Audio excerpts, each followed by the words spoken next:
C'est vraiment hardcore là. Je me suis assis sur ses pieds. Bonjour à tous. C'est l'heure de l'instant canap. Bon là, j'avoue, c'est un peu plus, c'est l'instant Michou. Et l'instant pyjama. Donc en fait on vient de... Attends, laisse-moi on vient de sortir des Popols. On a pris Popols, il y a Michelangelo, il y a tout le monde. On sort de l'organisation de la compète du Exit Showdown. Très bonne journée. Bravo à tous d'ailleurs pour vos performances. Demain, on a hâte de voir ce que ça va donner parce que on est sûr que vous allez envoyer du gros steak. Et en fait, on a décidé de faire un instant canap aérobie. Aérobie pourquoi?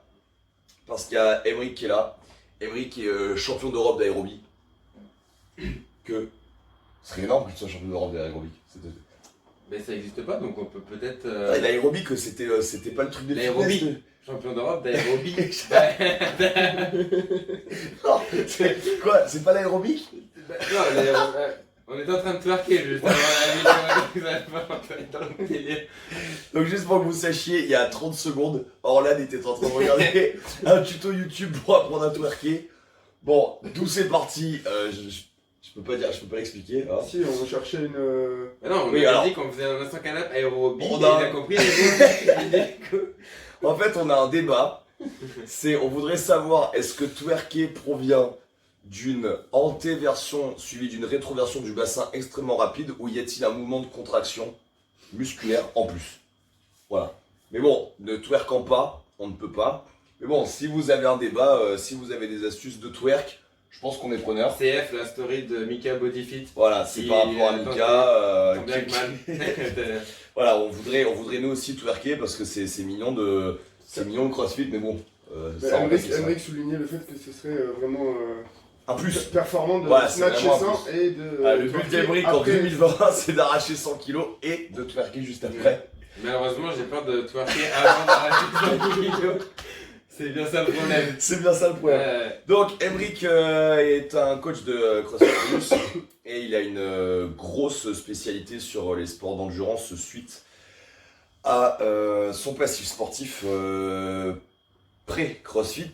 Emeric, est-ce que tu peux nous parler un petit peu de toi et de ton univers sportif et d'où tu viens? Alors, moi j'ai commencé le sport à 9 ans par du triathlon. Excuse-moi, les marrons suisses sont des produits transformés. C'est pas bien d'en manger le soir à C'est pas top 23h30. produit. Il y en a partout. Ah, c'est pas un top produit, non, c'est pas... Marron suisse, une spécialité laitière au marron, top produit. 50 grammes de sucre pour. Bravo Nestlé, bravo bravo les industriels. Moi, au goûter, j'ai mangé les marrons suisses. Donc, tu as commencé le sport à 9 ans. J'ai commencé le sport à 9 ans par le triathlon que j'ai continué jusqu'à 23 ans. 9 ans, c'est précoce le triathlon quand même. 9 ans c'est précoce. Qu'est-ce que ça représente les triathlons à 9 ans pour ceux qui n'ont pas l'habitude du triathlon pour les enfants? Alors moi, Tu étais encore un enfant, j'avais un papa qui était chaud pour que je fasse beaucoup de sport. Et du coup, il m'a mis vite dans l'eau, m'avait vite en train de courir. Et je faisais pas tellement de vélo, mais bon, à cette période, on n'avait pas besoin de beaucoup faire de vélo pour pouvoir faire du triathlon. On avait un petit VTT et c'était cool. Et je me suis aligné sur une première compète à 9 ans que j'ai gagnée. Du coup, je me suis inscrit directement dans la foulée dans un club et j'ai continué jusqu'à 23 ans. Ok. J'ai été 8 ans sur les listes ministérielles de haut niveau. Et j'ai Ça n'a rien à voir avec les fichiers S. Hein. Ouais, ça c'est clair. On ça, c'est explique clair. aux gens, t'étais fichier sport, Ouais. mais ça n'a rien à voir avec les Mais je tiens à le salinismes préciser et quand le même. terrorisme. Oui. Même si je ne me considère pas non plus comme un sportif de très haut niveau, attention à ne Ouais. pas confondre, mais c'est important de souligner que les sportifs sur la liste de haut niveau sont des sportifs de haut niveau et non pas ceux qui se prétendent être des sportifs Pour être de haut sportif niveau. de haut niveau, il faut être sur la liste. Voilà, Ok, être sur la liste. bonne distinction. voilà. Ou pratiquer professionnellement son sport, j'entends par là gagner sa vie en Gagner sa faisant vie, son ouais. sport.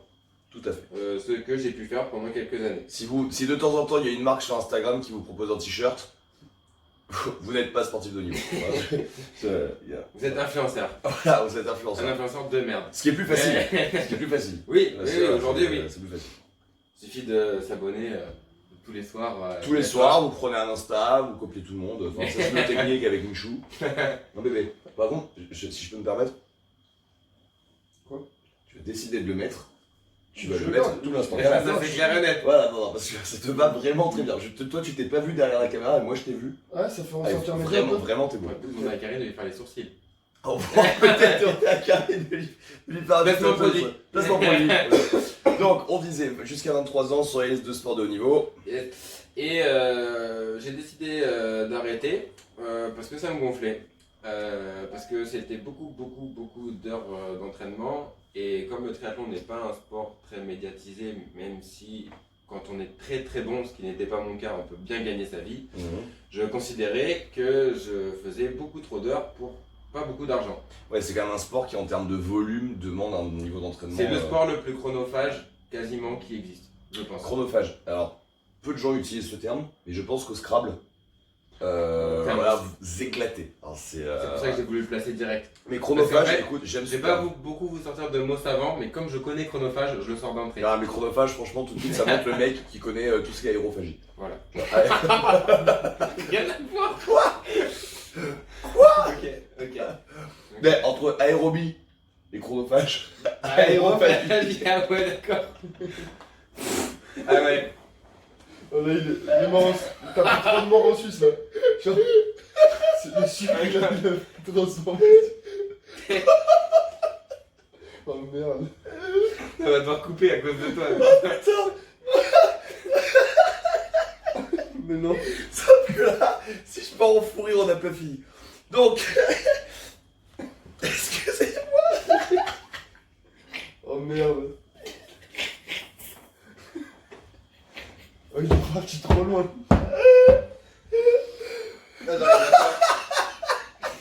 En plus, j'ai chaud avec ce truc de merde là. Ah non, tu le gardes. Alors, tu l'as voulu, t'as su. Hein. Donc, il m'a fait pleurer, le donc, chronophage, aérobie, aérophagie. pauvre. Et tout. Ah non, on peut pas. On a un sac caméra. On peut pas l'arrêter. Attends, Non, mais- mais de pro et tout. Putain, mais avec les lumières, on va voir que j'ai pleuré. Oui, moi aussi. Ah, Putain, mais on va putain. vraiment une sale Ah. gueule.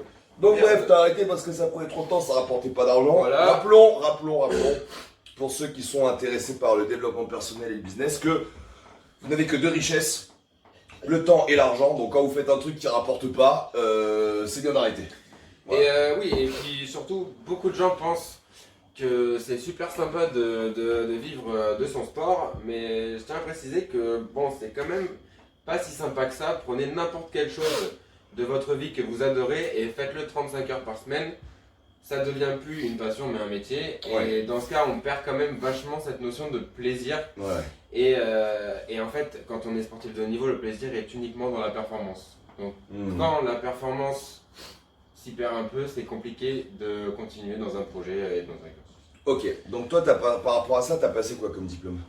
En parallèle du triathlon, du coup, j'ai fait tous les diplômes, les brevets fédéraux jusqu'au maximum. Donc, je suis entraîneur fédéral de triathlon. Ok. Brevet fédéral 3. Brevet fédéral 3. Très bien, donc BF3. Et c'est ça. Ok, en triathlon.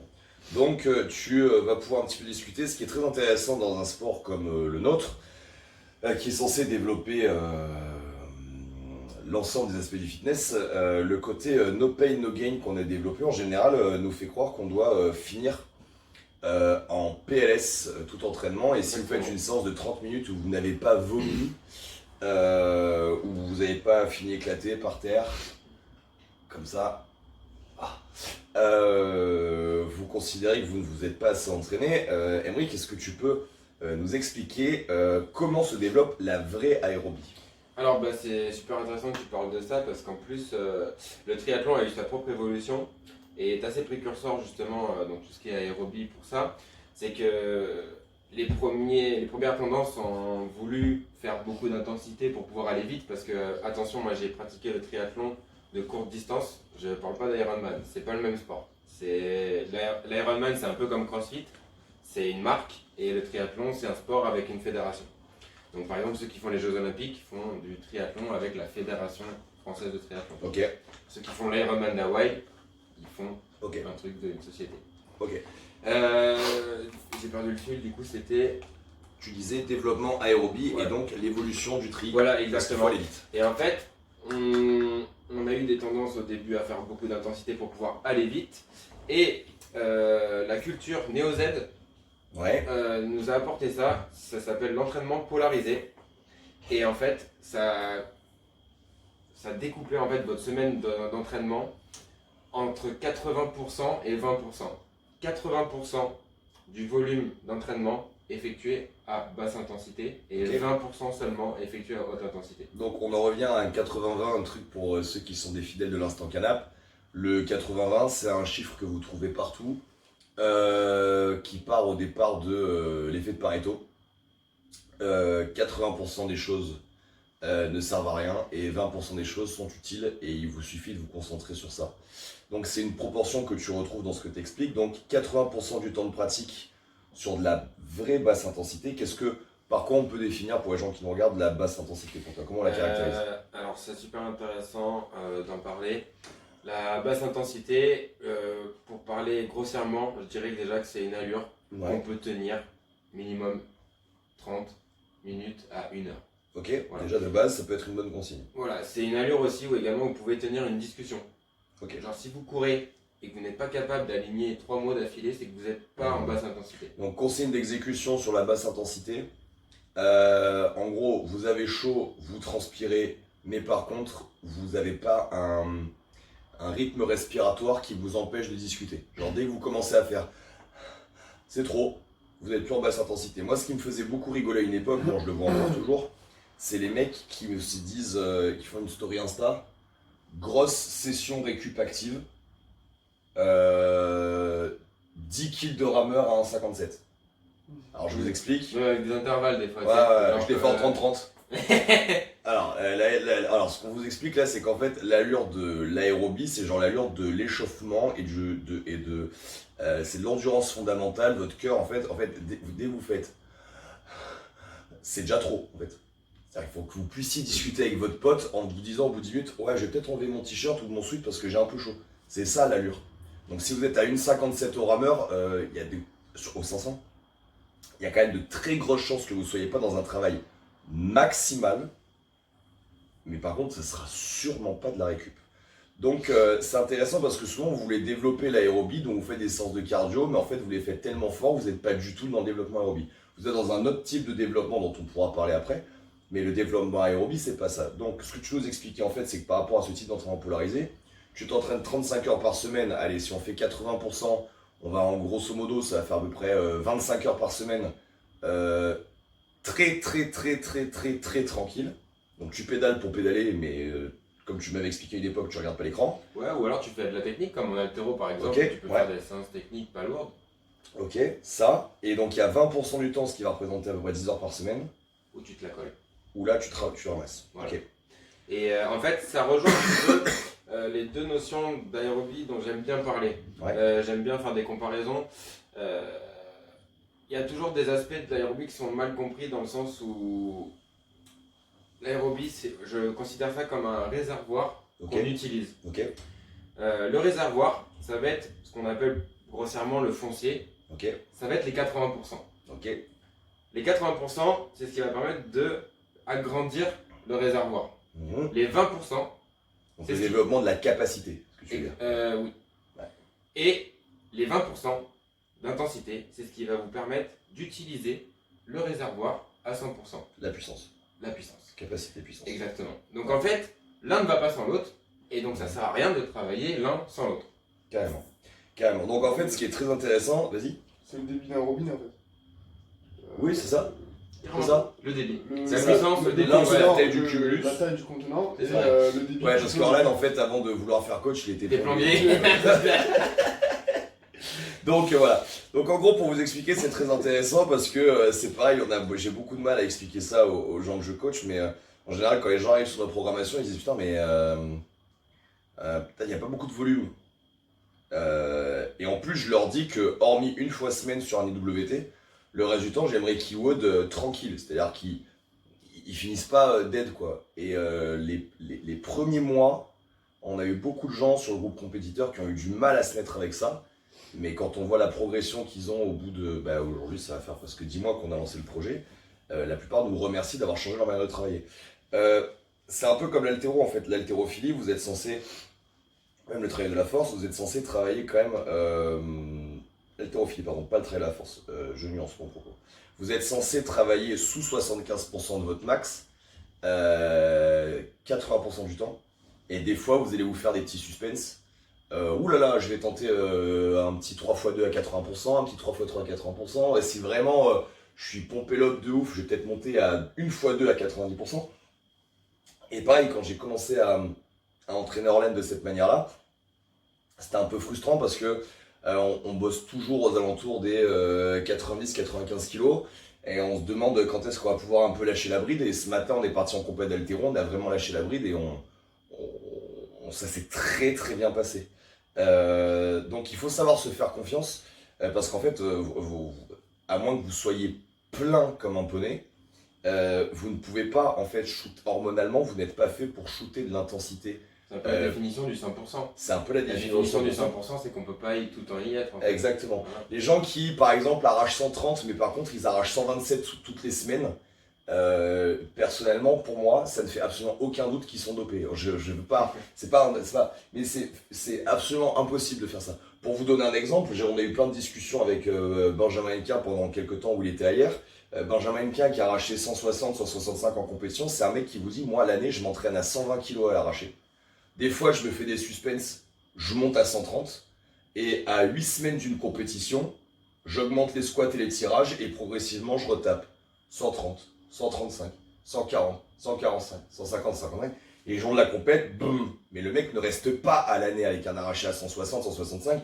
Le mec, à l'année, quand il finit l'entraînement, il arrache 140, il est presque content de le faire. Et en fait, nous, notre sport fait un peu croire qu'on pourrait envoyer du gaz tout le temps. Pourquoi? Et je vais vous expliquer, c'est très simple. La plupart des crossfitters ont commencé ce sport-là, il y a moins de 3 ans. Et en général, ils n'ont pas fait de sport de force avant. Et donc, ils ont un système nerveux qui n'est pas développé. Donc, évidemment, quand vous démarrez, par exemple, le back squat, votre système nerveux n'est pas développé. Donc, déjà, une barre à vide, elle vous éclate. Au bout de 2 mois, vous arrivez à squatter 40, 50. Là, en fait, si vous squattez votre ARM tous les jours, comme c'est votre système nerveux qui est en train juste de se développer, vous allez faire des PR tout le temps. Tout le temps. Mais par contre, le jour où vous allez commencer à passer des 150 kilos, vous allez vous apercevoir que si le lendemain vous retentez, là par contre, ça passe pas du tout. Parce que c'est pas des PR en fait. Parce que c'est pas des PR, c'est juste un développement nerveux qui est en train de se produire. Donc ouais, nouveau PR, je viens d'arracher 42. Oui, c'est votre nouveau PR, mais ça ne fonctionne pas comme quelqu'un de très entraîné. Quelqu'un de très entraîné, moi j'ai déjà par exemple squatté 190 il y a 3 ans je crois. Aujourd'hui, sans cycle spécifique, sans me mettre 16 semaines la tête dans le guidon à faire que des squats, si à l'entraînement j'arrive à squatter 180, c'est vraiment une super journée. Et demandez à n'importe quel haltéro très très entraîné, demandez-lui quel est son RM et à combien il s'entraîne et vous verrez que quand le mec il arrive à shooter à 10-15 kg de son RM, il est quand même en fait très content. Quand vous voyez des mecs qui envoient 200 et qui les envoient toutes les semaines, non, non, ça n'existe pas. Par rapport à ça, c'est intéressant ce que tu dis, le dopage, souvent les gens se méprennent sur le dopage. Le dopage, ça sert pas à améliorer ses performances à proprement parler. C'est vrai. Le dopage, ça sert à être à 100% de ses capacités tout le temps. Et c'est ça qui fait qu'on peut s'entraîner plus, de façon plus intensive et qu'on est meilleur. Mais ça n'améliore pas de façon... En fait, ouais, le dopage, si on s'intéresse un peu à ça, vous verrez qu'il y a eu 2 phases. Il y a eu la phase où on a pris tout ce qui existait en trop grosse quantité. Le cyclisme en était un bon exemple, leur fameux pot belge là. Le dopage du cyclisme, c'est du dopage de récupération. Voilà, et alors qu'à l'époque, les mecs prenaient du dopage de développement de performance. En bodybuilding, les gens prenaient du dopage de développement de performance. Aujourd'hui, le dopage actuel, c'est beaucoup plus du dopage de maintien hormonal parce qu'en fait, à chaque fois que vous faites une très grosse activité physique, vous faites une très grosse sécrétion d'hormones et il y a forcément un down. On l'explique dans le e-book sur la nutrition, justement, c'est intéressant. C'est un bon parallèle. On vous explique qu'à chaque fois qu'il y a un pic, il y a une descente. Vous faites un gros pic d'insuline, derrière glucagon. C'est toujours comme ça, ce qu'on appelle le principe de l'homéostasie. Donc en fait, quand vous faites une grosse séance d'entraînement, vous stimulez énormément votre système nerveux et vous allez faire des grosses décharges d'hormones. Mais par contre, qu'est-ce qui va se passer? C'est que derrière, il y a un phénomène de déplétion. Et derrière, ça peut durer 24 heures et ça peut durer 2 semaines. Normalement, quand vous faites un RM deadlift, vous prenez une déplétion de 3 semaines sur votre système nerveux. Et parce que votre système hormonal aussi, il prend une cartouche. Donc le dopage ne va pas forcément vous donner plus 20 en deadlift, mais par contre il va vous permettre de ne pas avoir la déplétion hormonale derrière et donc forcément pas la même déplétion Et nerveuse. c'est pour ça que je me permets de dire Ouais, que c'est pas forcément les athlètes les plus forts qui sont le plus dopés. Attention, parce Ouais. qu'un athlète est pas dopé sur un jour J est tout aussi capable s'il trouve son pic de forme. bah ouais, de Et savoir j'appelle bien un pic de s'il forme. comprend comment il fonctionne. Voilà. Et de battre quelqu'un qui se dope toute l'année. Bien sûr. Parce qu'en fait, ça n'améliore pas les performances à proprement Ouais, c'est parler. pas des super pouvoirs quoi. C'est ça. C'est pas parce que C'est demain, exactement je me pique que je vais snatcher 150. Moi, j'ai des athlètes en triathlon qui ont fait des performances aux Jeux Olympiques, je suis persuadé qu'ils ne sont pas dopés, qui ont fini devant des personnes dont je suis persuadé qu'ils sont dopés. Mhm. Mais c'est un jour J. Sur le restant de l'année, l'autre va être devant plus souvent. Ouais. Voilà. C'est aussi ce que nous expliquait Benji sur les soupçons qu'il avait sur d'autres pays ou autres. Il nous expliquait que lui, par exemple, son pic de forme, il l'a fait en 2012 et il savait très bien que les performances qu'il a fait en 2012 quand il fait vice-champion du monde, il était au paroxysme de son niveau et que bah, ça allait durer 1 an et demi, 2 ans, mais que derrière, il arriverait qu'à être dans le maintien. Il arriverait plus à être dans le développement. Ouais, parce C'est qu'il une faut le dire, différence avec les Chinois. le pic de forme, c'est un coup de chat. Oui. Honnêtement, Mmh. n'importe quel entraîneur qui vous dit je sais trouver un pic de forme, c'est un mytho. Mm. C'est une association de beaucoup de choses, donc il faut vraiment avoir beaucoup de chance pour trouver un jour un pic de forme pour être vice-champion du monde. Ou moi j'ai pu connaître ça à mon petit niveau où j'ai pu Donc, t'es gagner vraiment en canne. un championnat de France alors que j'étais blessé. Juste parce que j'ai chopé un pic de forme de l'espace et en fait ce jour-là j'étais imprenable. Ouais. Mais ça arrive, allez, 2-3 fois dans une vie Ouais. à tout péter. Et en fait, Ouais. nous on cherche la régularité dans la performance Mmh. par l'entraînement. Mais en vrai, on peut même jusqu'à dire qu'un mec qui s'entraîne 10 heures par semaine, face à un mec qui s'entraîne 25 heures par semaine sur une seule performance sportive pourrait finir Bien sûr. devant. Bien sûr, c'est un truc que vous avez beaucoup aussi dans notre sport, c'est-à-dire le côté, je l'avais expliqué dans un... quand en fait on a fait un PDF gratuit, vous pouvez le retrouver je pense sur Google, on a fait un PDF gratuit de pré-compétition. On vous explique en fait pourquoi une semaine avant une compétition on fait une forme de décharge tout en continuant à bouger parce que c'est important. Et on vous explique que nous en fait on a fait les erreurs d'être tellement manipulés par notre programmation qu'en fait on voulait pas adapter notre programmation sur une semaine. Et on faisait notre volume de travail de la semaine comme s'il n'y avait pas de compète. Et samedi, dimanche, on allait faire une compète. Et résultat des courses, eh ben, en fait, on était toujours en fait, super fatigués. Comme les gens prennent la programmation comme la Bible, eh ben, ils se disent putain, mais si j'ai pas respecté les commandements de ma Bible avant la compétition, en fait, je vais régresser. Alors qu'en fait, vous allez aller dans une compétition où pendant 2 jours, vous allez prendre 6 voire 7 cartouches monumentales à chaque fois. Si vous additionnez ça au volume déjà de ce qui est calculé pour votre semaine, en fait vous êtes en train de creuser votre surentraînement. Donc en fait on a fait une semaine, on vous a offert gratuitement une semaine pré-compétition en PDF. Et les retours qu'on a, ben, c'est que par exemple Quentin Dubois, qui a gagné Montpellier en Master 35-39, Quentin il a un très gros avantage, c'est qu'il est militaire. Et les militaires ils ont un avantage, c'est que quand ils croient en toi, ils te suivent. Et ils suivent le plan à la virgule près. Donc lui, bête et discipliné, il a téléchargé le PDF, il a dit après compétition, je vais faire exactement ce qu'on m'a demandé. Résultat des courses, il n'a jamais été aussi en forme. Pourquoi parce qu'avant les compétitions, pareil, programmation, je fais ma prog avant de partir en compète. Et forcément, il arrive en compétition, il est content d'avoir fait sa prog, mais l'objectif, on ne va pas en compétition pour autre chose que performer à son maximum. C'est quand même fou de suivre une programmation qui est visée à performer à la compétition, de continuer à la faire, Ouais, alors qu'on fait la compétition, alors ouais. qu'elle est faite pour la compétition. Moi, je l'ai fait pendant 4 ans et j'ai eu des discussions avec Mika sur le sujet. On a fait ça comme des débilos. Maintenant, avec l'âge et l'expérience, on sait que voilà, on arrive à prendre la programmation de loin, à se mettre, à avoir du recul dessus et à l'adapter par rapport aux Tout le événements. monde le fait un peu au début, je pense. Hein. Bah, toujours quand on a 24 ans, le 25 ans. fameux si je loupe un jour de training, il faut que je Ouais. recommence. Quoi. 24 ans, 25 ans, hein, cet âge-là qu'on a eu aussi. Je le fais plus, moi. Ouais, tu fais plus, mais bon, je sais que c'est difficile. Moi, je me suis rendu fou à faire des entraînements que j'aurais jamais dû faire. Il y a des fois où j'aurais mieux fait de m'asseoir, boire une bière et ça aurait été meilleur pour mon corps que de taper des entraînements. S'écouter, ouais, c'est Ouais. un peu la base du training en fait. Ouais. Parce que n'importe quelle programmation, si elle est faite de façon bête et disciplinée trop longtemps, et si on s'écoute pas trop, bah, On se massacre. ça va être le problème. Un autre truc par rapport à ce qu'il dit sur l'aérobie que je voulais vous filer, c'est on a fait un stage avec, on a reçu Christian Dibodo et il expliquait un truc très intéressant au niveau du pic au niveau, pardon, pas de pic, mais au niveau du taux de cortisol que vous pouvez avoir. cortisol qui est sécrété en réponse à un stress, système sympathique, parasympathique. Encore une fois, tout ça, vous l'aurez dans le PDF nutrition qu'on a lancé, puisque c'est aussi lié ce genre de système à votre digestion. Très intéressant le travail basse intensité. Souvent, il y a une misconception, il y a une mauvaise compréhension. Je fais comme Vandal maintenant, je parle en anglais pour trouver mon mot en français. Là, il faut vraiment que j'arrête de partir C'est parce étranger. que t'es un businessman. C'est ça, c'est le problème. Non, il y a un problème de compréhension par rapport à une connerie qui a été dit en STAPS. Excusez-moi, je vous tape encore dessus, c'est pas votre faute, mais on dit qu'en fait, si on fait du cardio, aérobie, eh ben en fait, on peut pas développer la force. Ça, c'est une très grosse connerie parce que, par exemple, le meilleur moyen de faire baisser le taux de cortisol de quelqu'un et donc de faire remonter son système nerveux en réponse et donc de le rendre plus fort, La réaction active. c'est de faire 60 minutes de bike erg à une intensité où vous êtes sur votre portable et vous discutez avec votre pote.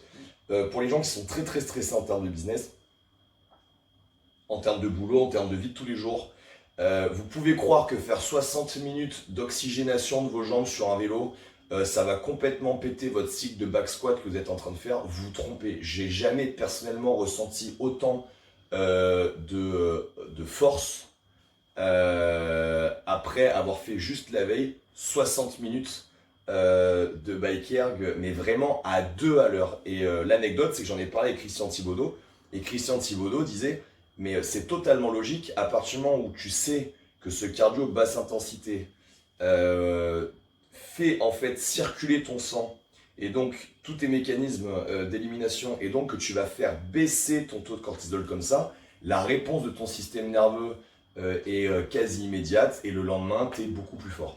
Donc en fait, non, le développement aérobie ne va pas supprimer votre force à partir du moment où vous le faites correctement, et vous devez surtout pas fonctionner par opposition comme on le fait, et donc vous priver des bienfaits de cet entraînement à basse intensité sur votre développement cardiaque et cardiovasculaire, parce qu'en réalité, l'entraînement pour moi génère quand même beaucoup de stress oxydatif, et cet entraînement-là permet de... L'autre intérêt de l'entraînement polarisé dont tu parlais, c'est qu'en fait, donc ton 80% va en fait te permettre aussi de récupérer de ton 20%. C'est ce que j'allais dire. Moi, il y a une phrase de l'entraînement que j'aime beaucoup, c'est « il ne faut pas s'entraîner plus que ce qu'on peut assimiler ». Ouais. Et en fait, cet entraînement polarisé, de l'entraînement à basse intensité, c'est beaucoup plus assimilable facilement que de l'entraînement à haute intensité. Donc on privilégie quand même 80% de trucs faciles à assimiler contre 20% de trucs un peu plus durs à assimiler. Et c'est même les 80% qui permettent d'assimiler les 20%. Exactement. Donc c'est quand même un truc de fou. C'est un peu comme quand Orlan, tu vois, il n'arrive plus à manger la bûche de chèvre et tout parce qu'il en peut plus. Et donc il met de la sauce algérienne sur le reste. Et là ça descend quand même. Tu vois, quand il peut plus assimiler, eh ben il après c'est rare que je puisse plus assimiler. Après c'est rare que tu puisses plus assimiler quand même, c'est vrai. Peut-être que moi par contre je l'atteins très rapidement, je devrais peut-être m'en inspirer. Mais c'est intéressant ce que tu dis parce que on peut comparer ça au système digestif, mais le phénomène de satiété. Il y en a qui savent s'écouter, il y en a qui ne savent pas s'écouter.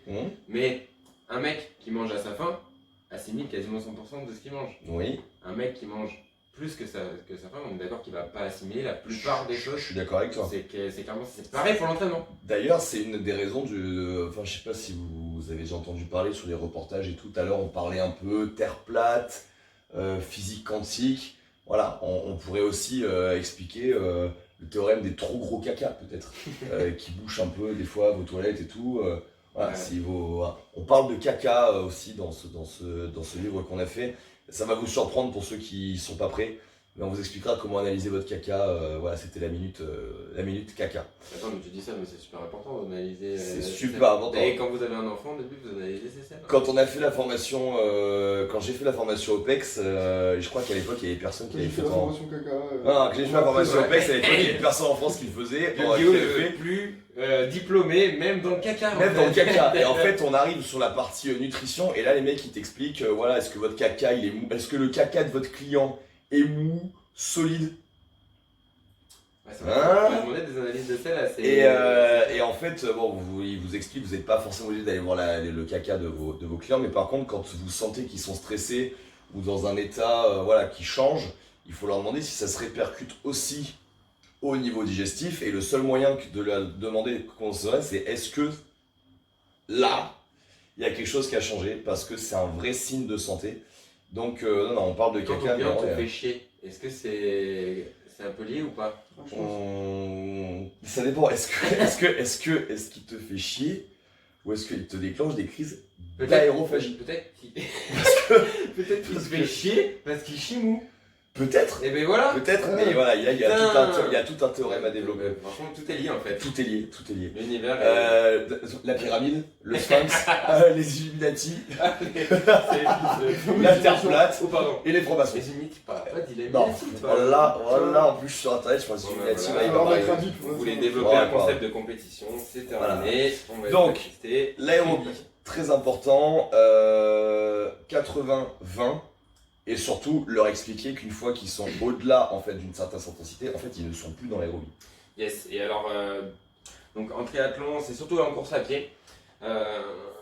Le principal du travail, il est de déterminer des seuils ventilatoires. Ok. Donc je pense que ça se fait aussi au rameur, je m'y connais un peu moins Ouais, sur ça se fait, les ça se ergos. fait, ça se fait. Clairement, pour pouvoir mesurer des seuils ventilatoires, donc moi je l'ai déjà fait de façon la plus poussée, c'est-à-dire il faut carrément un masque à oxygène et courir autour d'une piste et mesurer les lactates entre chaque palier et faire le test du VOSNA. Donc c'est VAU2SENA. C'est un test de VMA qui va faire 3 minutes par palier de km/h. Ok. Et donc vous avez en fait un graphique après lié à vos pulsations. Et donc on est d'accord que plus la vitesse augmente, plus les pulsations vont augmenter. Théoriquement, si tu Voilà. es quelqu'un de normal, oui. Jusqu'à la VMA qui va là stabiliser, les pulsations vont stabiliser, ça va être votre VMA, Ouais. votre vitesse maximale aérobie. Sauf Ce qui correspond en termes de pulse à peu près à. Ouais, je dirais 180 pulsations de moyenne. C'est la VMA. Ah ouais, c'est vraiment Tu violent. la tiens 3 minutes. Ouais, 4 ouais. minutes. Ça, c'est la vraie VMA. Hmm. Et en fait, on s'est aperçu que sur ce Bosna, parce que c'est des paliers de 3 minutes. Incoït. 3-4 minutes. Une bonne blague misogyne. Hein? Ouais, donc bref, Vas-y, je enchaîne après reprends ça. parce que j'essaie de faire les choses sérieusement. Enchaîne Dans après certains ça, cas. vas-y. Donc du coup, vous avez le graphique avec l'évolution de vos pulsations cardiaques qui se lisse pour la VMA. Mais on s'aperçoit aussi, sur les paliers de 3 minutes, qu'il y a des allures où les pulsations vont faire 2 paliers ou se stabiliser ou réduire la pente. Et Ok. en fait, ça, c'est vos 2 seuils ventilatoires. Il y a le premier et le deuxième. On dit dans la théorie que le premier seuil ventilatoire, quand on est entraîné en course à pied, c'est un seuil qu'on peut tenir 1 heure, un semi-marathon. Voilà. Ok. Et le seuil ventilatoire 2, on peut le tenir 30 minutes, donc pour les coureurs expérimentés sur 10 Ok. bornes. Quoi. Hmm. Voilà. Et en fait, tout l'entraînement, après, dépend de ces seuils-là. Donc c'est des seuils de vitesse Ok. et non pas de pulsation, qui servent à rien. Vous êtes, les en, pulsations. vous êtes en fait en corrélation par rapport à ça. Et en fait, tu vas courir par rapport à une vitesse que t'as donné tes pulses en fait. Les pulses, et aussi, t'as un espèce d'échelle de difficulté Ok. à pointer entre chaque palier, de ressenti. Et Ok. ça, c'est très important aussi. Et en fait, ce que ça, c'est que bon, on parle d'aérobie et il y en a beaucoup qui utilisent les cardio. Oui. C'est très bien, c'est très très bien les cardio. Sauf que ce qu'il faut savoir, c'est que C'est votre très environnement peut modifier vos pulsations dans Mhm. un effort. Une vitesse de seuil qui est calculée par rapport à un test Bosna, ça varie pas. Ça varie pas. Et ça restera votre seuil ventilatoire, quoi qu'il arrive. Il y a une mouche qui vole à côté, on prend 3 pulsations, quoi. Donc les pulsations, c'est sûr, c'est bien, mais il faut vraiment se méfier des fois, il faut pas être trop strict sur les pulsations. Voilà, sur selon les- la période dans laquelle tu es, Exactement. le stress, Ouais, etc. Fatigue, ouais. Si tu te bases par rapport à tes pulses, t'es complètement faussé. Par exemple, il y a Whoop par exemple qui calcule, alors Whoop il utilise un calcul très simple pour savoir quelle est votre forme quotidienne. En fait, ils font un calcul de votre fréquence cardiaque que vous avez d'habitude, je parle au cours de la journée, par rapport à la fréquence cardiaque que vous avez là tout de suite. La fréquence cardiaque que vous devriez avoir la nuit quand vous dormez, la fréquence cardiaque que vous avez. Il est prouvé qu'un entraînement très intensif peut perturber votre rythme cardiaque pendant jusqu'à 48 ou 72 heures.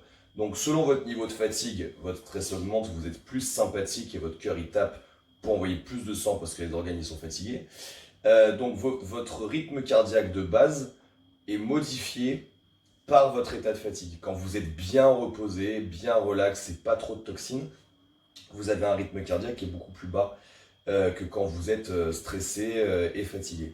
Donc c'est très intéressant. Moi, un jour, j'ai voulu aller courir un 10 km en compétition avec un client et j'avais pris mon cardio-fréquence-mètre et je me suis aperçu qu'en fait, il y a une allure, alors je me suis un peu en kilomètre-heure, mais par exemple, je me suis rendu compte que 150 pulsations, je pouvais les tenir 2h30 si j'avais envie. Par contre, 155 pulsations, là non, beaucoup moins. Mais c'est intéressant ce que tu dis parce que par exemple dans ce graphique, si on reprend la logique du graphique, hein, donc je répète, il fait ça, premier seuil ventilatoire il fait un peu ça, il augmente, deuxième seuil ventilatoire, hop, VMA. Et en fait, ça veut dire quoi? Ça veut dire que quand il se stabilise là, bah on est plus facile à 15 km/h qu'à 14. Ouais. Parce qu'il y a une variation à 14 et une stabilisation à 15. Mmh. Donc c'est ce que tu dis en fait. Ouais. Des fois, votre allure, vous allez être plus facile à 15 km/h qu'à 14. Parce Ouais, que c'est des votre fois, allure c'est de plus seuil. dur d'aller lentement. C'est un peu comme votre fréquence de tirage au rameur. C'est très très dur, par exemple, si vous faites ma taille, mon poids, 85 kg. Pour moi, c'est plus facile de tirer à 2,15 qu'à 2,25. Parce que 2,15, c'est mon mouvement, c'est ma linéarité. Il va falloir que je me freine exprès pour ramer à 2,25. Ça, je pense que c'est ça. Hein, Énergétiquement parlant, ça va me coûter beaucoup plus de me freiner. Et en plus, à la limite, je vais même être plus en pulsation. Donc oui, vous avez souvent ça dans tout ce qui est mouvement, donc c'est très intéressant. Donc ce genre de test, est-ce qu'il y a une possibilité de les faire seuls? Est-ce que c'est mieux d'être coaché? Est-ce que c'est mieux d'être suivi? Est-ce que c'est transposable? Etc. Et franchement, tout le monde devrait le faire. On se met autour d'une piste, et je pense qu'il y a une piste municipale dans chaque ville. Bien sûr. Le test, vous tapez, il y a le VAMEVAL, il ne faut pas confondre le VAMEVAL et le VOSNA. Le VAMEVAL permet de calculer seulement votre VMA. Vous n'aurez pas les stabilisations sur les seuils ventilatoires parce que c'est pas assez long, c'est 1 minute le palier sur le VAMEVAL et c'est 3 minutes par palier sur le VOSNA. Donc le VOSNA, ça prend un petit peu de temps à faire. Mais bon, tout le monde se met autour de la piste et puis feu quoi. Ok. Ok, test de Vosna. Intéressant parce que de toute façon, juste ça c'est pour l'information sportive, il n'y peut pas y avoir d'activité plus cardio, plus spécifique cardio, et vous allez comprendre ce que je vais expliquer, que la course à pied. Pourquoi? Parce que la course à pied est l'activité qui, entre le ratio masse musculaire utilisée et intensité cardiovasculaire, a le ratio le plus élevé vers le travail cardiovasculaire. C'est le mouvement où vous déplacez le plus votre corps en utilisant le moins de masse musculaire. Les burpees, c'est cardio, mais ça demande beaucoup plus de masse musculaire. Tout ce qui est ergo, vous déplacez une résistance additionnelle. Donc vous avez un engagement nerveux qui est beaucoup plus élevé. Vous avez un influx nerveux qui est beaucoup plus élevé pendant la pratique. La course à pied, c'est l'activité qui a le minimum d'engagement musculaire.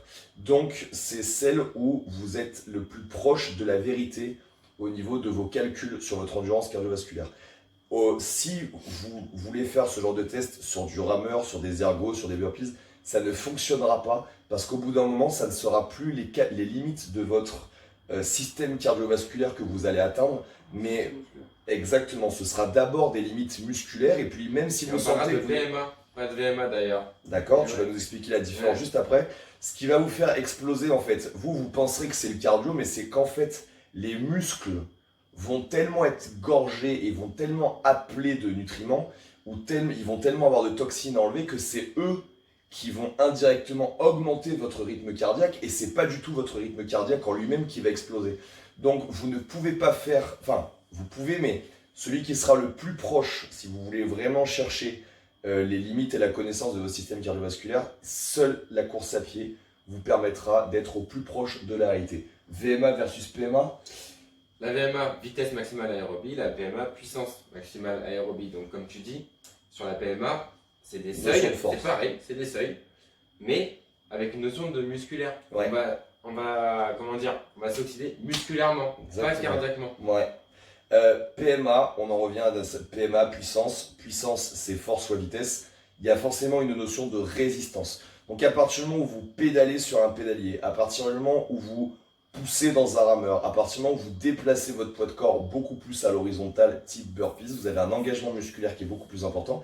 Et même si ce qui vous stoppe, c'est votre appareil cardio, l'appareil cardio aura été sursollicité, non pas par rapport à des problèmes purement cardiovasculaires comme en course à pied, mais par rapport à des problèmes musculaires. Donc, ce sera tronqué. Donc, l'activité running est quelque chose dont vous ne pouvez pas vous passer. Je pourrais même étendre en vous expliquant, il y a un reportage très intéressant qui a été fait sur Arte, je crois qu'il a été diffusé il y a quelque temps, qui explique que la marche et la course à pied sont la première motricité pour laquelle vous êtes faite. Vous, actuellement, 7 milliards d'humains sur Terre, nous sommes tous descendants d'une tribu qui était à peu près 10 000 il y a je ne sais pas combien de milliers d'années. Mais par contre, ces 10 000 ont survécu par leur capacité à courir. Parce qu'en fait, il faut quand même se souvenir qu'au départ, c'est très très bien expliqué dans ce documentaire, vous n'êtes pas chasseur comme un tigre ou un léopard qui attend et qui d'un coup va sprinter à 100 km/h sur une gazelle. Non, la technique de prédilection de nos ancêtres, c'était de marcher derrière un animal ou de lui courir après, mais bon, tranquille, jusqu'à ce qu'il soit épuisé. Et une fois que l'animal était épuisé, bim, on le bourrinait. Donc, vous êtes anthropologiquement fait, vos pieds, vos segments, tout est fait pour que vous vous déplaciez et que vous soyez performant en course à pied. Donc, vous pouvez arracher 120 kg, 130 kg, squatter 200, faire Fran en 2 minutes 10. Si vous ne pouvez pas courir parce que vous êtes blessé, vous n'êtes absolument pas fit. C'est pour ça que personnellement, nous, nos clients dans nos salles, quand ils viennent nous expliquer, ah mais oui, mais moi, je peux faire du crossfit, mais je peux pas courir. Si c'est sur une séance, pourquoi pas, on adapte, il n'y a pas de problème, on a des skiers, on a des idées, il y a plein de choses à faire. Mais par contre, on ne laisse pas la personne qui ne peut pas courir se satisfaire de ne pas courir. Ça va passer par du coaching, du renfort, pourquoi pas collaborer avec des spécialistes avec lesquels on travaille pour essayer de trouver une solution. Mais si actuellement vous ne pouvez pas courir, c'est très grave. J'allais y venir en fait. C'est la course à pied, c'est pour moi l'outil le plus transférable pour travailler le cardio, ça c'est clair et net. Par contre, c'est un sport qui est super traumatisant, c'est un sport pliométrique. Donc du coup, pour moi, très honnêtement, course à pied, premier fournisseur officiel de dernier disquaire en France. Je considère que tous les gens qui ont essayé de perdre un peu de poids et décidé d'aller courir après Noël, à l'arrache, bah, et qui derrière ont t'as les brisé. périostites, t'as les tendinites, Bien sûr, il y a un petit crescendo d'abord. Ouais, c'est clair. Ouais. Mais et en fait, c'est traumatisant, mais ça peut ne pas l'être si techniquement il y a eu un travail qui est fait. C'est juste qu'en fait c'est traumatisant parce que 80% des gens qui courent ne savent pas courir. Ils courent mal, exactement. En fait, d'où ça part, c'est parce qu'en fait, comme à l'école, vous avez couru pour jouer à trap-trap, vous considérez que, comme je viens de le dire, de toute façon, courir, c'est naturel, donc tout le monde sait courir. Non. Non, moi-même, syndrome otulien, 1 an et demi, on a commencé à comprendre comment ça a merdé en regardant comment je courais vraiment comme une brêle. Est-ce que vous vous souvenez de, je crois que c'est Mary Ingalls quand elle court dans les champs et qu'elle se pète la gueule là, avec les pieds qui partent sur le côté là. Tu commences à faire des références gros. Ah ouais, là je vais loin. Ouais, mais t'es vieux en fait. Ouais, je suis vieux, parce que la plupart des gens qui me regardent sont Il cette continue série. dans son process. Et de vieillisation. Mais voilà, je courais vraiment comme ça là, et c'était un scandale. Le mec, le podologue me montre la vidéo parce qu'il m'avait filmé en train de courir sur un tapis. Et en fait, la personne en vidéo courait tellement mal. Je dis non, mais ça c'est pas mon fichier. Le mec m'a dit si, ça c'est vous en train de courir. Donc voilà, j'ai une des raisons pour lesquelles je me suis pété la jambe, c'est parce que je courais très mal. Je courais très mal parce que peut-être un peu les pieds plats, peut-être une blessure avant, etc. Mais vous devez apprendre à courir parce que j'ai eu des kinés très bons, très compétents, Thibaut Sirvent, Julien Anctil, cœur avec les doigts, qui m'ont sensibilisé aux techniques de course à pied. J'ai fait CrossFit Endurance. J'ai découvert aussi avec Émeric que mes connaissances sur le sujet étaient à peu près... même si je me pensais calé, lui c'est vraiment quand même le boss du game là-dessus. Ouais, il y a vraiment un travail de fou. En fait, ce qu'il ne faut pas confondre dans la course à pied, pour quand on veut se perfectionner en course à pied, il ne faut pas fonctionner par mimétisme. Il faut fonctionner par éducatif. C'est comme la natation quand on a bossé aussi ensemble. Ouais. Je t'ai jamais montré comment il fallait nager. Je t'ai fait faire des exercices. C'est Tu as vrai. pu comprendre par toi-même comment toi il fallait que tu nages C'est en vrai. fonction de ton corps. Et alors, j'en ai eu des coachs de natation, je suis toujours pas très bon, hein, mais j'ai eu des coachs de natation et ceux qui ont suivi mes aventures de CrossFit depuis le début savent que je suis ancien phobique de l'eau, je nage vraiment comme une voile. J'ai fait 4 cours avec lui. Le mec m'a révolutionné la natation. On a Mika qui nageait quand même déjà pas mal. pas mal bien même. Mika s'est entraîné pour une période avec lui. Mika a explosé son niveau de natation. Il y a des gens qui sont sûrement très bons dans le coaching de la natation. Mais moi j'en ai vu passer un paquet parce que j'en ai cherché un paquet. Emric est vraiment le boss du game de l'entraînement. Tu as un diplôme là-dedans? Oui, j'ai un BP. Ok, ah ben moi j'ai connu plein de BP là-dedans et ils étaient vraiment moyennement bons.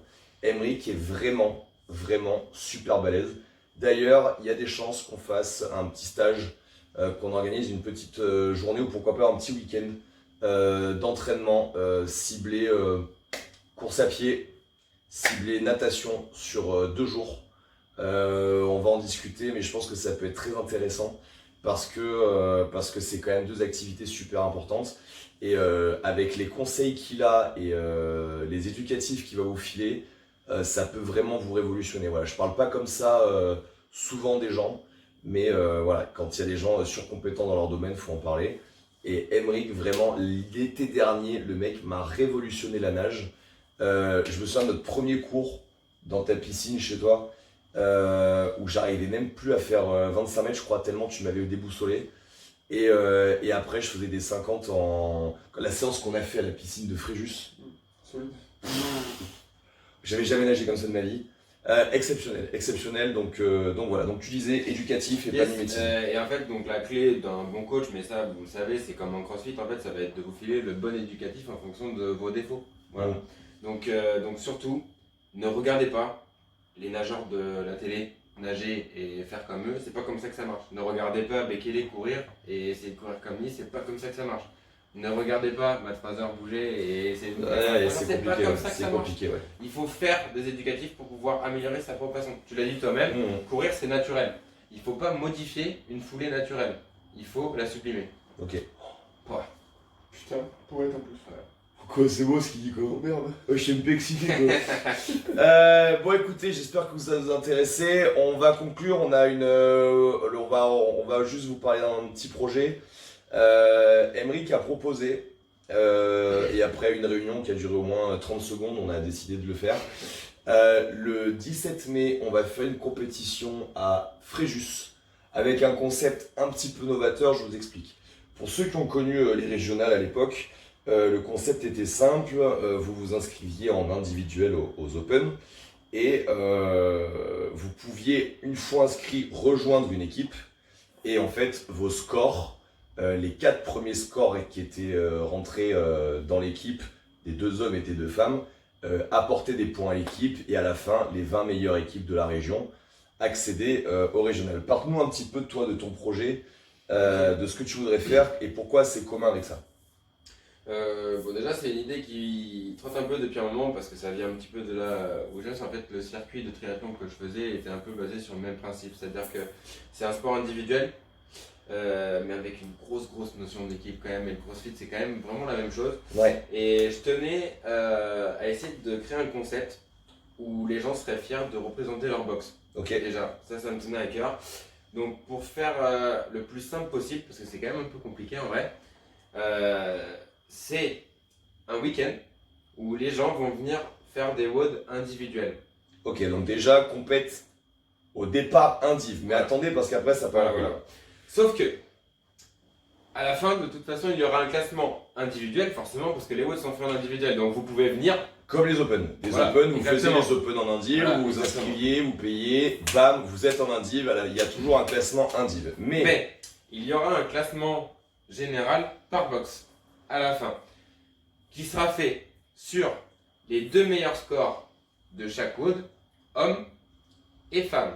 Donc, chaque athlète, selon ses domaines de performance, peut contribuer à faire briller sa boxe. En fait, un des concepts qu'il y avait à l'époque aux Open, c'est que vous ne preniez pas que les 2 meilleurs hommes et les 2 meilleures femmes, vous preniez le maximum de gens dans votre team, sachant que par exemple, si vous aviez un gros spécialiste haltéro et qu'il y avait une grosse barre à scorer sur un WOD, généralement c'était le 2e WOD avec une partie A, une partie B, la partie B c'était un gros lift, et ben si vous aviez le spécialiste haltéro qui était là, et ben il rapportait plein de points à la team.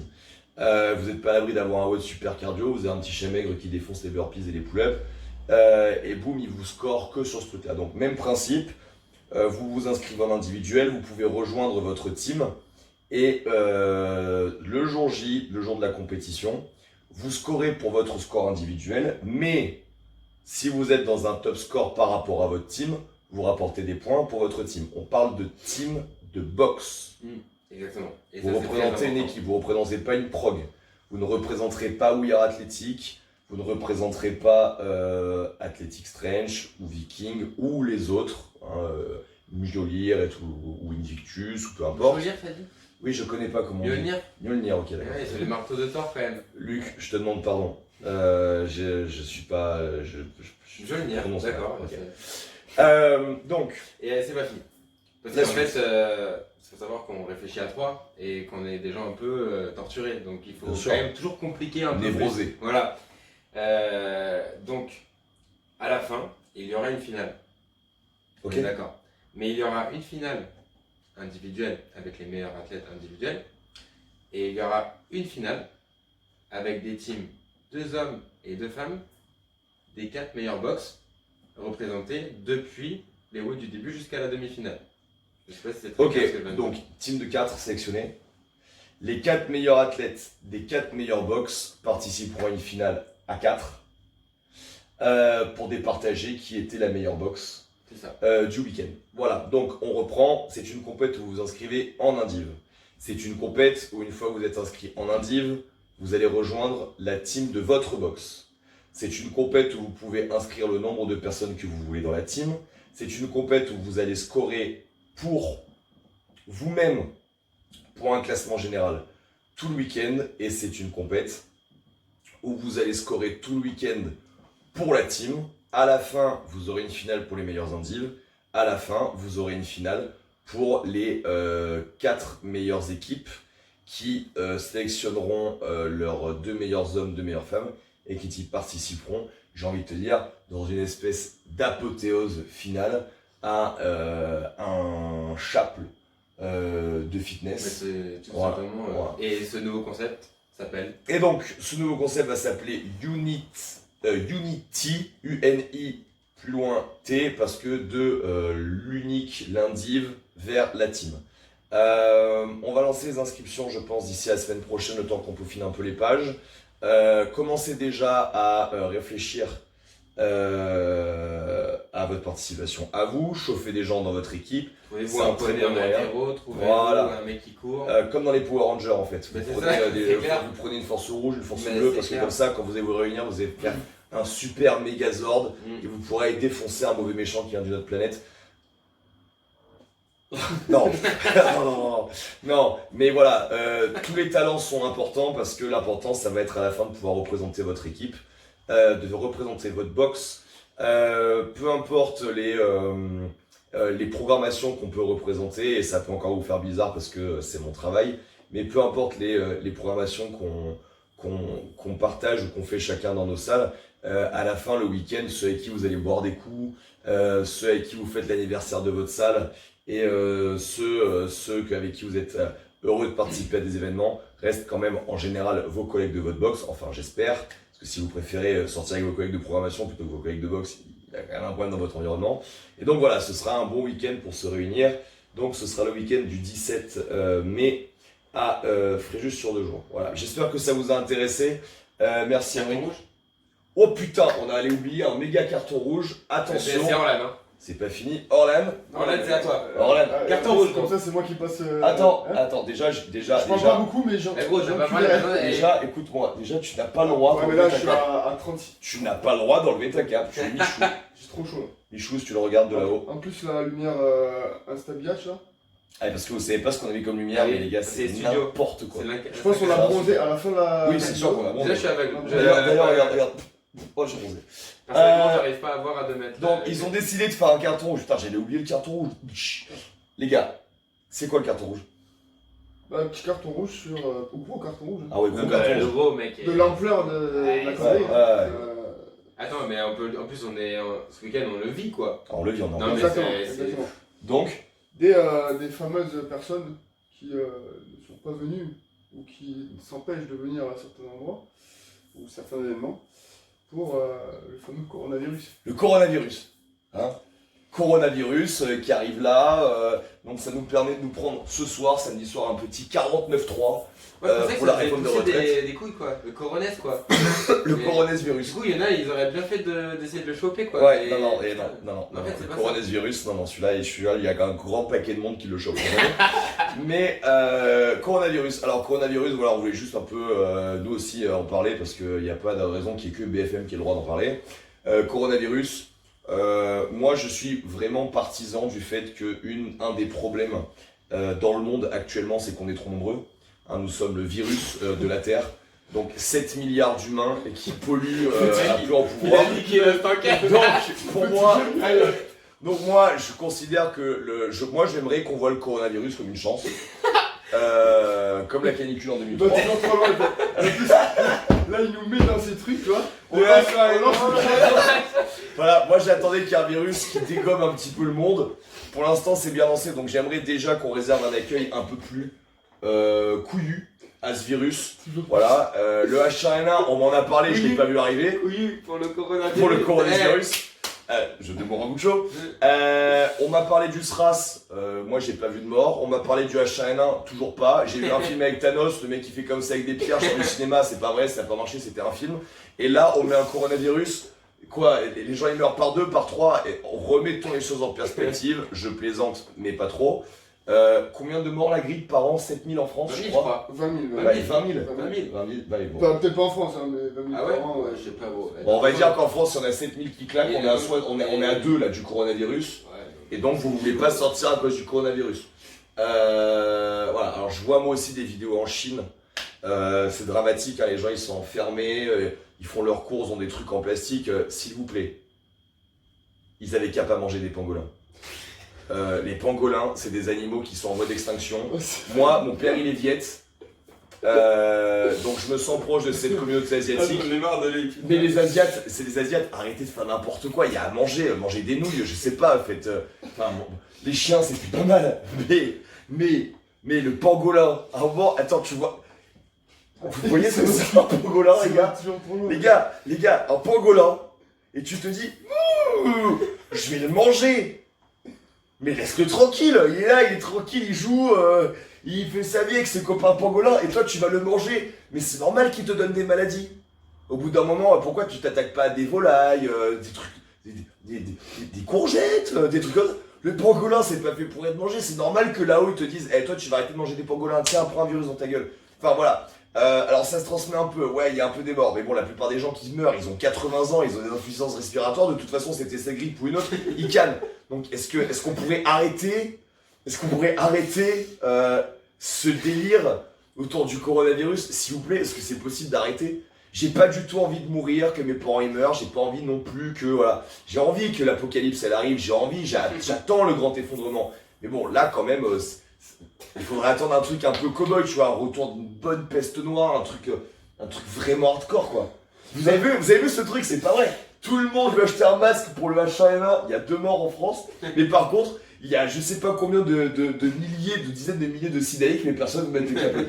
C'est la vérité, Vraiment ça. faut arrêter quoi. Vraiment, faut arrêter. Là, on en entend parler tout le temps. Le peu de moments où on allume la télé, on en prend plein la gueule. Putain, je prends des éjacs faciales de mon téléphone de BFM sur le coronavirus. C'est pas possible. Placement de produit. Les masques, what? Alors voilà, par contre, on est en train de se demander, ça va pas commander 30 000 masques sur Wish. On va vous mettre un watt dessus. Et par contre, à la limite, pourquoi pas, vous aurez votre masque, mais vous serez stylé. Voilà, parce que voilà, t'as un masque venir voilà, à nos et compétitions. vous pourrez venir à nos compétitions. Voilà. Donc déjà, merci à tous ceux qui étaient présents ce week-end à hier, parce que vous avez pas eu peur du coronavirus. D'ailleurs, musique d'ouverture demain, on écoutera Corona. Je connais pas. Tu connais pas Corona?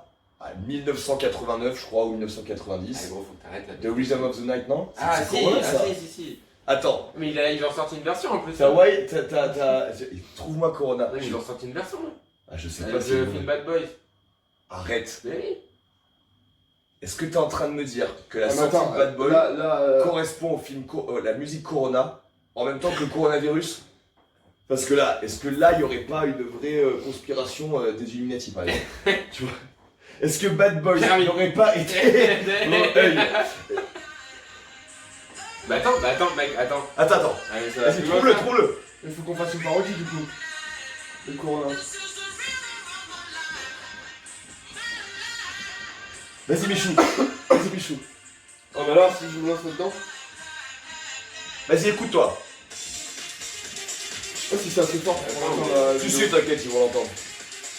Attendez, parce que là, il est en train de vous chercher la version Bad Boy. Allez, regarde, Quoi? écoute. Bon, elle écoute YouTube parce que forcément, Will moi j'ai pas Smith. YouTube Premium. Will Smith est donc vraiment un Illuminati. Ah, tu vas en douter encore. Ah ouais, Et parce si- que là, le mec, il a fait D'accord un d'Hollywood, gros, faut plus. Il a fait un film, Will Smith, où il prévient le monde.